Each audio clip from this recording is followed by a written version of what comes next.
secrets to great pitching. Now, these are three really simple tools that you can use right away to ace your pitches. And they're not difficult, they're not complicated.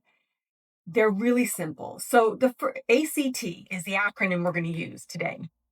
A is for audience. Make it about your audience and not you. This is a really simple tool, and it's a secret that is like magic. It really, really helps. Why? Because most of the time when people are creating pitches, they're creating the pitch that they think will make them look good. It's the pitch that they're putting together that will make them look smart, like they know what they're talking about, like they prepared.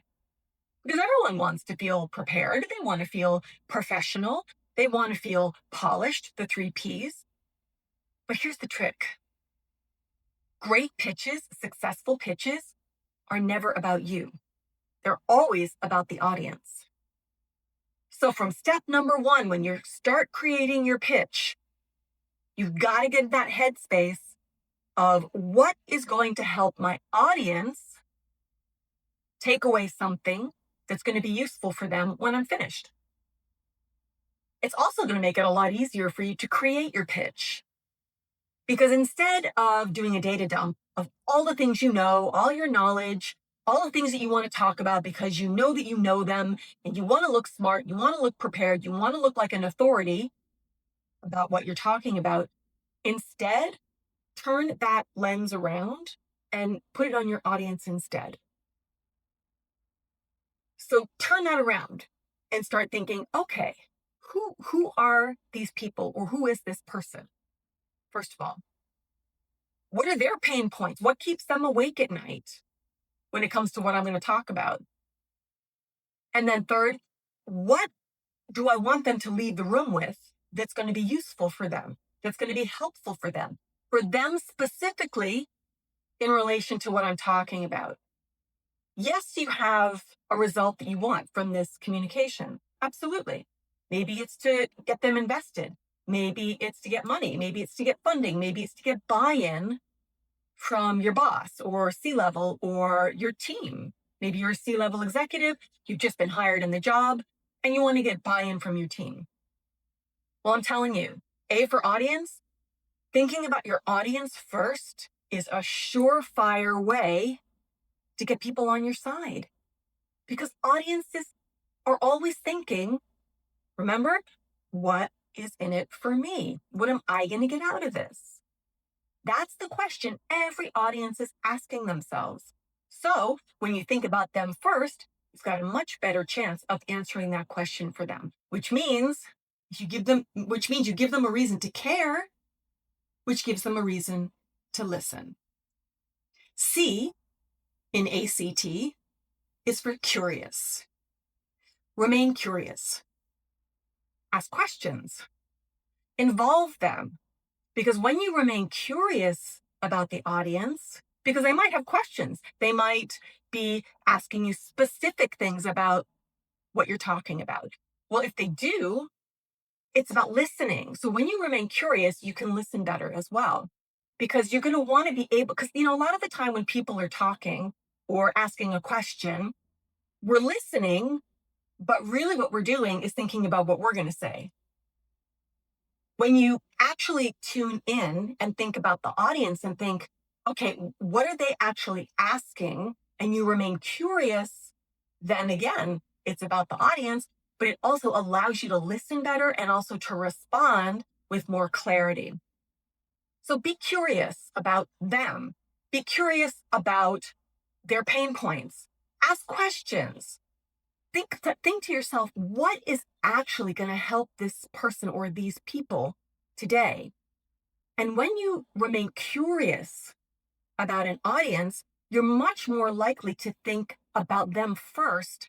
And when you think about them first and are curious about them, remain curious in a pitch, because, a lot of the time in the pitch, you're so focused on getting it out and getting all the information out that you've prepared and getting through it and getting to the end of it, is that you forget sometimes that it's a two-way conversation. It's a dialogue. So C is not just for curious, but C is also for conversation. it's not that you are necessarily asking questions and they're answering them. I speak and then they speak. But a conversation is more than that. It's about an exchange of energy. It's a dialogue of energy between you and the audience. So think about that curiosity as remaining curious in the sense of including, like, it's me and the audience. We're having a dialogue of energy between us. It's not me presenting or pitching at them. You see, there's a difference.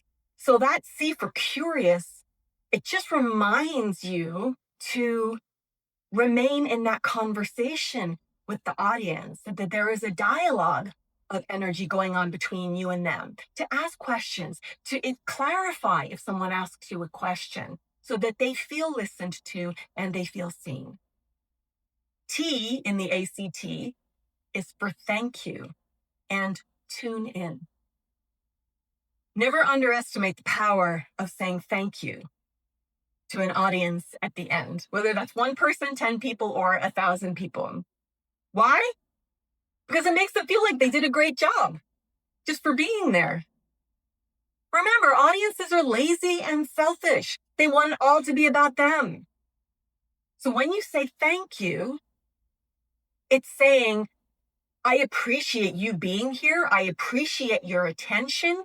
I appreciate the energy that took to give me your attention. And you're saying thank you to them for just being there, for just being a brilliant audience. I just love that because it makes them feel included. It makes them feel seen and it makes them feel heard. It makes them feel like it's about them. So thank you, the first T in the ACT. And then the other T is tune in. For instance, say you're giving a pitch. And after the pitch, you say, there's one thing that occurred to me. And you could say this after the pitch or when you're still in the room. But you could say, there's one thing that occurred to me that we didn't cover here today. And just thinking about you and your needs. And then you add that thing on at the end. Or you add that on in the email afterwards.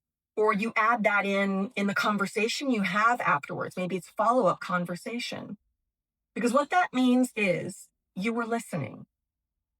You were thinking. The wheels were turning and you were thinking about them and how you can serve them even better with even more than what you pitched. And it makes them feel like you thought about them. You thought about their company. You thought about their needs, their wants, their pain points, their desires, what they need to get whatever it is that they want. Is it higher security? Is it better marketing? Is it people who pitch better, present better, and are more present in the room with the clients of the company? So T, remember that tune in, and T is also for thank you. Don't underestimate the power of thank you.